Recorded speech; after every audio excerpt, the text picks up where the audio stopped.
Il weekend da bollino nero in Veneto è passato col verde. Strade ed autostrade hanno retto all'assalto dei vacanzieri di massa nel fine settimana turisticamente più caldo dell'estate. Lo spauracchio delle lunghe code e degli incidenti ha insomma convinto i pendolari del mare a stare a casa e spinto tutti gli altri a partenze scaglionate. Del resto, dicono gli operatori del settore, le spiagge sono già da tutto esaurito. 800.000 i turisti in villeggiatura sulle coste venete, tra Jesolo, Cavallino e Caorle, che nei prossimi giorni attendono solo gli ultimi ritardatari. Record a Bibbione che festeggia un pienone d'altri tempi caratterizzato soprattutto, sarà la crisi, dal ritorno degli italiani, veneti, lombardi e trentini.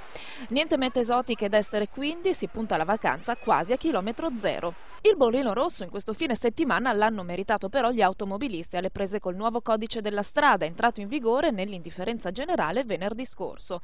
La Polizia Stradale del Veneto, con posti di controllo nelle province di Padova, Verona, Treviso e Rovigo e 10 pattuglie in servizio, ha rilevato infatti soprattutto violazioni a carico di giovanissimi neopatentati, per i quali, secondo le nuove norme, vige ormai la tolleranza zero per guida in stato d'ebbrezza. 265 le persone controllate proprio nell'orario più critico, che sembra essere quello dalle 2 alle 6 del mattino. 15 le patenti ritirate, soprattutto ai maschietti indubbiamente più indisciplinati alla guida.